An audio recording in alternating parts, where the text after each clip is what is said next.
Okay, picture this. You've been studying English for years, maybe 5 years, maybe 10.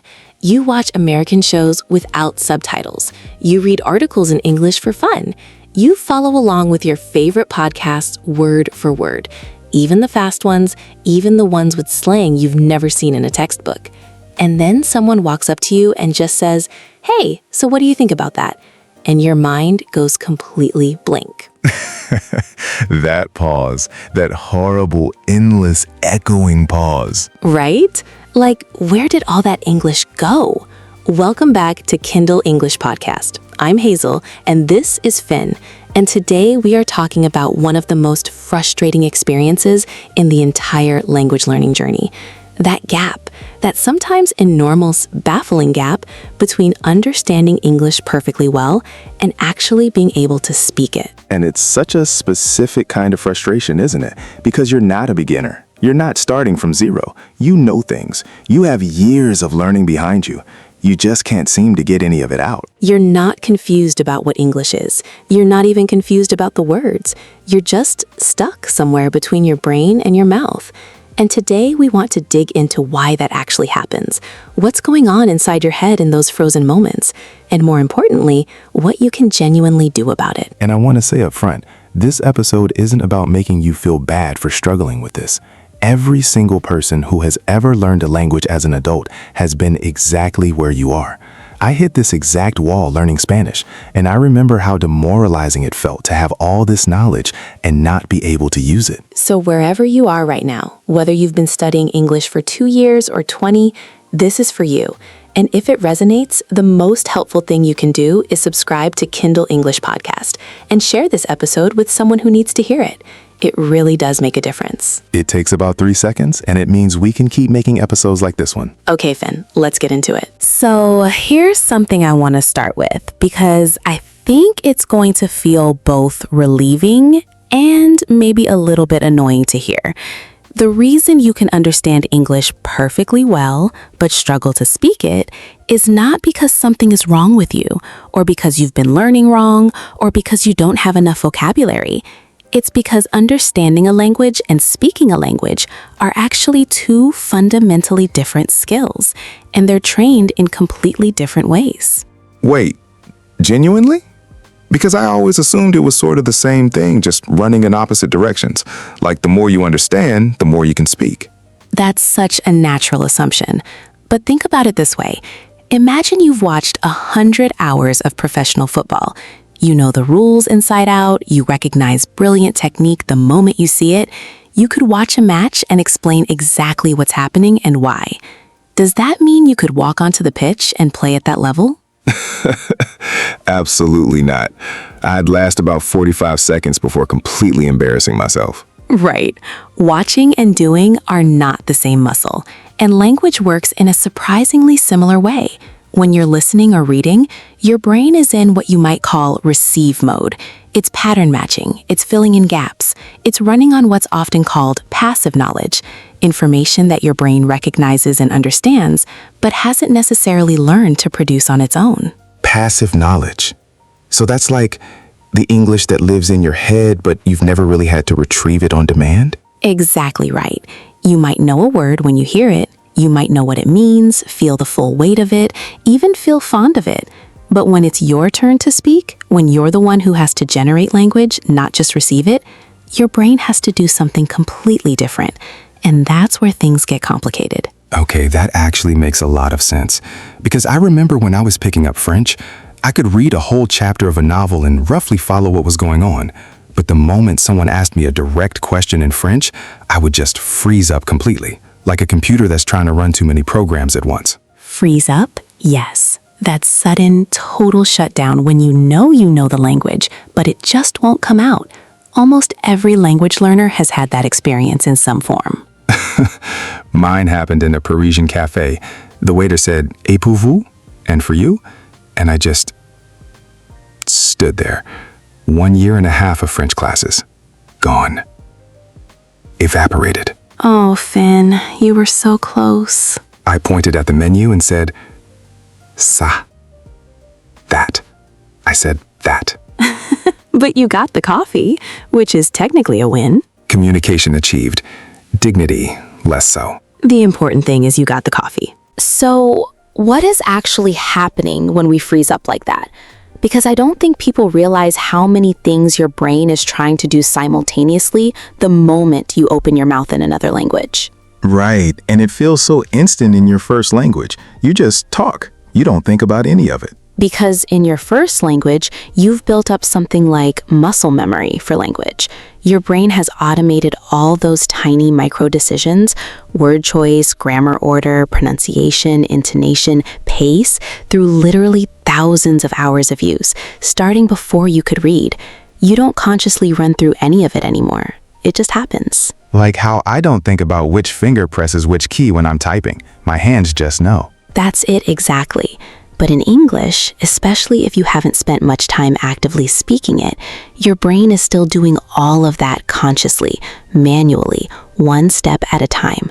It's checking grammar rules it once memorized, it's searching the vocabulary database for the right word, it's second-guessing the pronunciation, it's wondering, does this sentence sound weird to a native speaker? Is my accent okay? Am I talking too slowly? And all of that is happening simultaneously, in real time, while someone is right in front of you waiting for you to say something. And that pressure makes it worse, because now you're thinking about thinking. You're aware of the process, which makes the process even slower. There's a name for the delay itself. Some people call it processing lag, the tiny but noticeable gap between when you want to say something and when you actually can. In your first language, that lag is basically zero. In a language you're still building, it can feel enormous, especially in a high-stakes moment. And then there's the bigger picture version of this, what you call the output gap earlier. Right. The output gap is the distance between what you understand and what you can produce under real-time pressure. And it doesn't mean you don't know the language. It genuinely doesn't. It just means your speaking practice hasn't caught up to your listening and reading, which makes complete sense because most people spend far more time consuming English than producing it. And then, on top of the output gap, on top of the processing lag, there's speaking anxiety, which I think is the piece that doesn't get talked about enough. Speaking anxiety is so real and so underestimated. The moment you start worrying about making a mistake, about sounding foolish, about what the other person thinks, a part of your brain that is supposed to be retrieving words and building sentences just shuts down.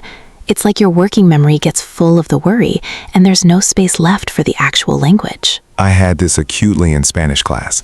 Every time my teacher called on me without warning, every single word I knew would just disappear, like someone had wiped the whiteboard clean. And the cruel irony is, the more it happens, the worse the anxiety gets.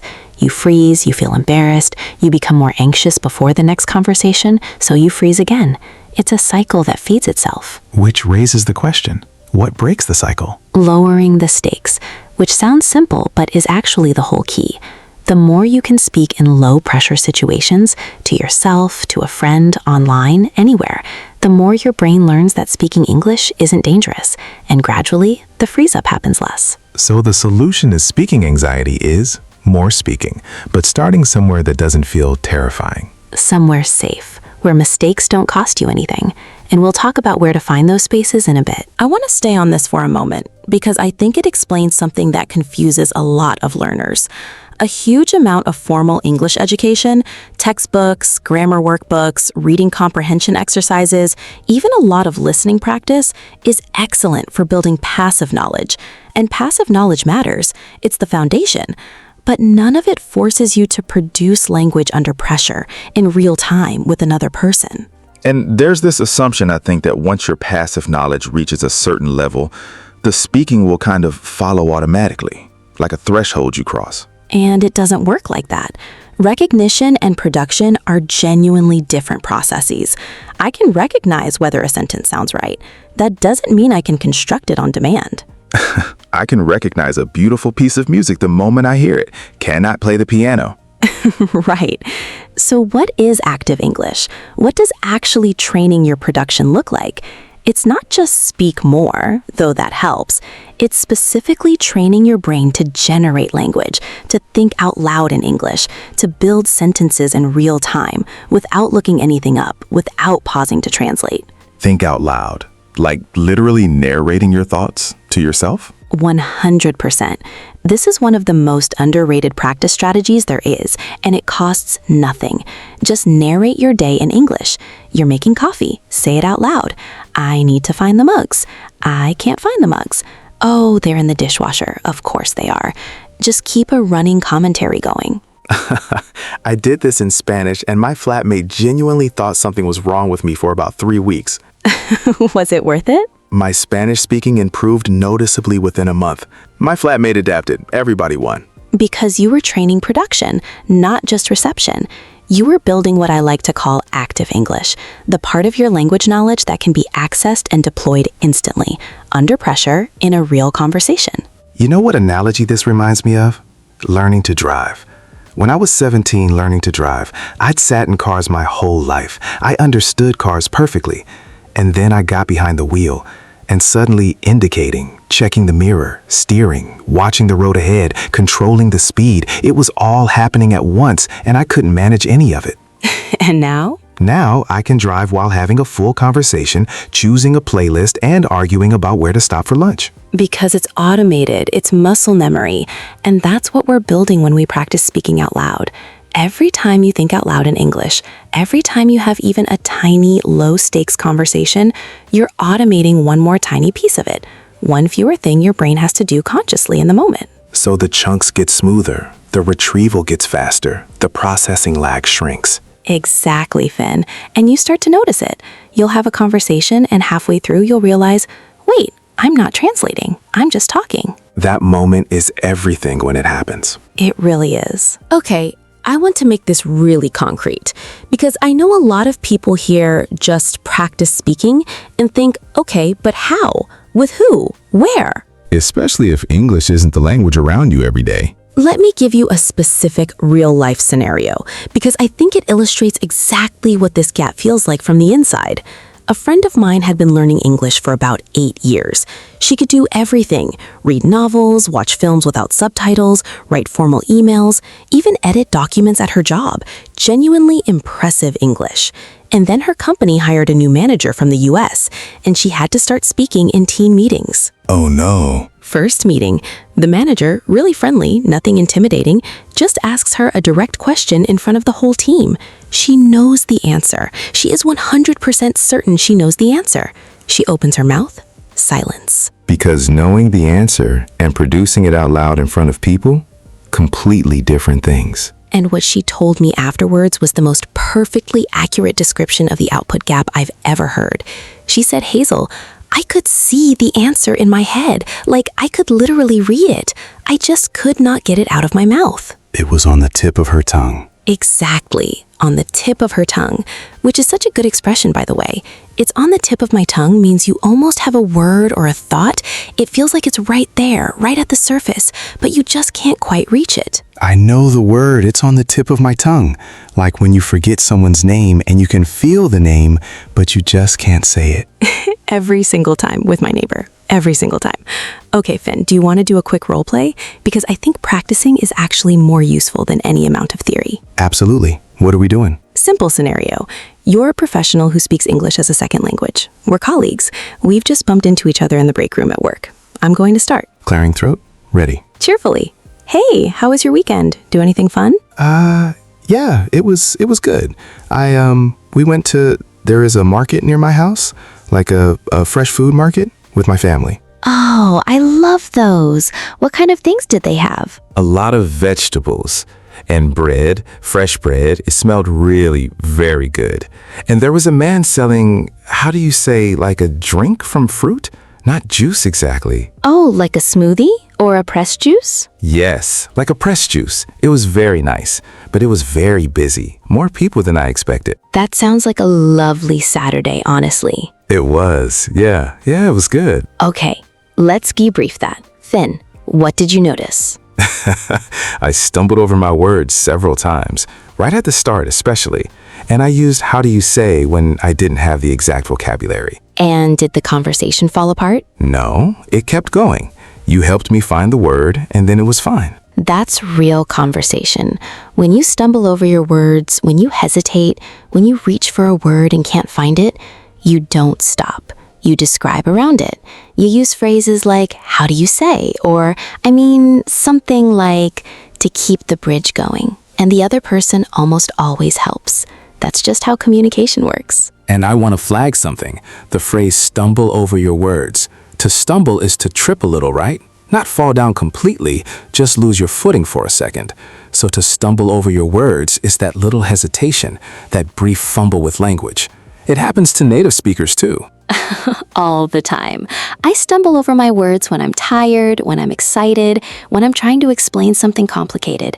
It's normal. So the next time it happens to you, you're not failing. You're speaking. Those are different things. Okay, I want to spend some time on genuinely practical things because I know how frustrating it is to listen to great advice that doesn't come with anything actionable at the end. So, real things you can do today or tomorrow or this week. And the first one I want to give is actually something Hazel mentioned earlier, having bridge phrases ready. Because one of the worst parts of freezing up is the silence, and silence feels enormous when you're already nervous. So you have a few go-to phrases that buy you a couple of seconds without stopping the conversation. Things like, that's a good question, let me think. Or, how do I put this? Or, right, so the thing is... And those phrases are completely natural. Native speakers use them all the time. They signal that you're thoughtful and engaged, not that you're struggling. Let me put it this way. That one is really useful because it also introduces a slightly simpler version of what you're trying to say. It gives you permission to reframe. Which brings me to the second tip, and this one changed things for me. Stop trying to say the perfect sentence. Aim for the complete idea, however you can get there. Say more about that. So a lot of learners get stuck mid-sentence because they start building a grammar structure they're not sure they know how to finish. Like they start, I have been, and then they're not certain about the next part, so they just trail off and stop, and the whole thing collapses. Instead of just saying it differently. Exactly. If you're not sure how to say, I've been working there for 3 years, you can say, I work there 3 years now. It's simpler. It's less elegant.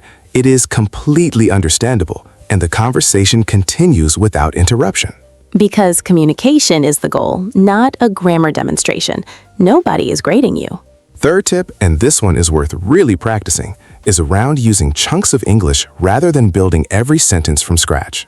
Oh yes, chunks. So a language chunk is basically a pre-assembled phrase that you learn and use as one unit rather than constructing it word by word. Things like, I'm not sure if, have you ever?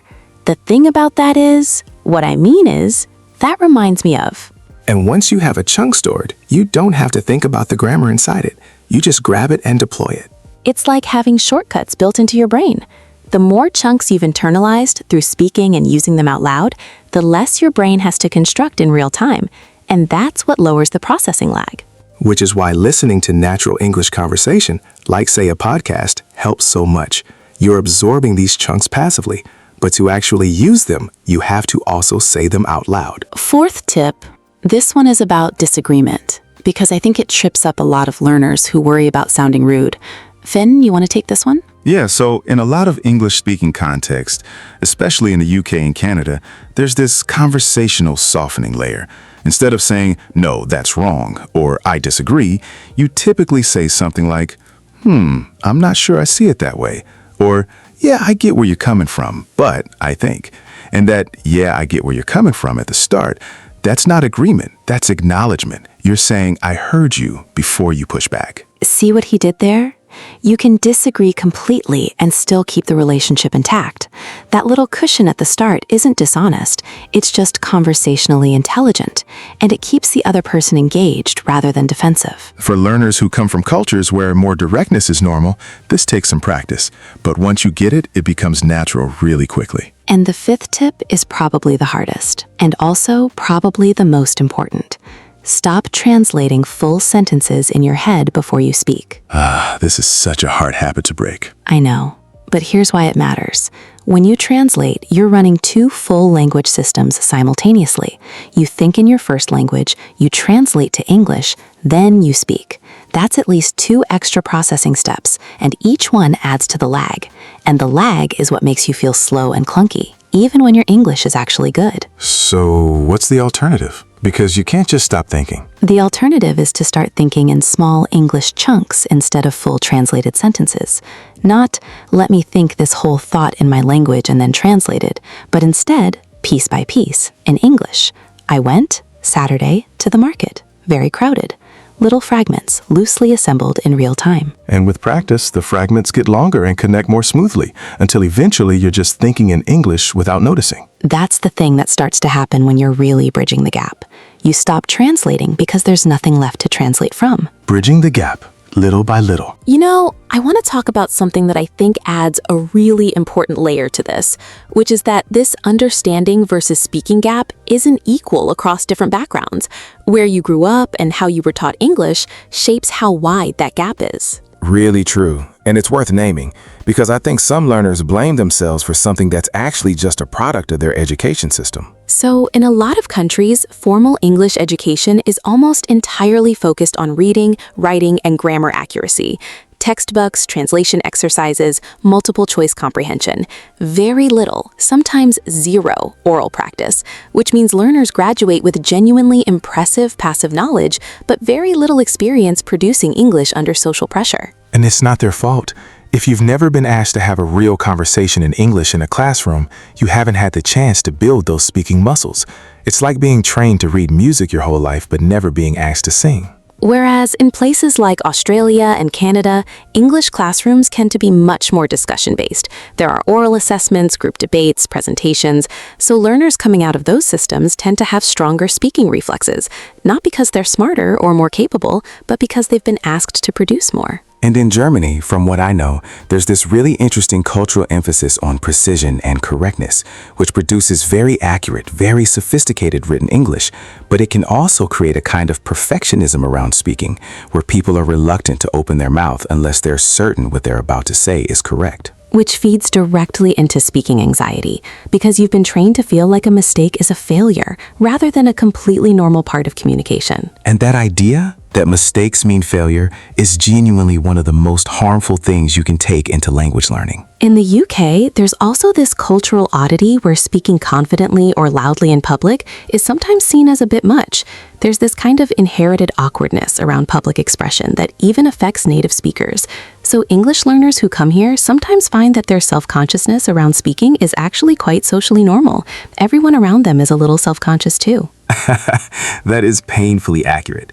The British national sport might genuinely be quietly hoping no one asks them to speak. It's very endearing. But the point is, whether you're from a culture that values directness or precision or humility or indirectness, your relationship with speaking is shaped by that. And it's worth understanding what your cultural background has told you speaking is for.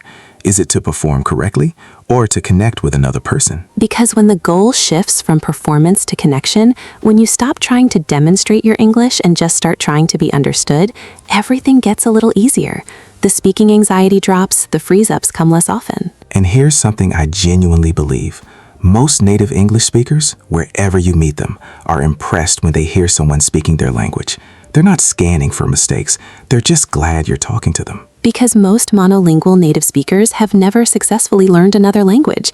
They know on some level how hard this is. Respect comes with that territory. So the next time you open your mouth in English and stumble over your words a little, know that the person across from you is probably rooting for you more than you think. That's a really lovely thing to carry with you. Okay, before we go, I just want to come back to a few things from this conversation that I think are worth sitting with. This was a good one. I feel like we covered a lot of ground. Understanding English and speaking English are two genuinely different skills. Passive knowledge, the English you can recognize and understand, is not the same as active English, the language you can generate under real-time pressure. And if you've spent years building one without the other, the gap you feel is not a personal failing. It's a training gap. And that freeze up, that horrible blank moment when the language just won't come, is usually processing lag or speaking anxiety, or both. Both of those shrink with low-stakes speaking practice, not with more reading, not with more grammar study, with actually producing language out loud. And the practical tools are real. Have bridge phrases ready so silence doesn't swallow you. Aim for the complete idea, not the perfect sentence. Learn language in chunks instead of translating full thoughts. give yourself that tiny cushion when you disagree, so conversations stay warm and keep going. And stumble over your words. Allow yourself to stumble. Because stumbling is not falling. It's just moving a little uncertainly, and you keep going. Every time you do, it gets a little smoother. Every conversation is training, even the clumsy ones, especially the clumsy ones. You know what I keep coming back to from today? The idea of the output gap. Because I think when learners understand that concept, that there is supposed to be a gap, that it's a natural stage, it removes the shame from it. You're not behind. You're building the bridge. Building the bridge, chunk by chunk. How do I put this? By how do I put this? On the tip of your tongue, until it isn't anymore. Thank you so much for being here with us on Kindle English Podcast today.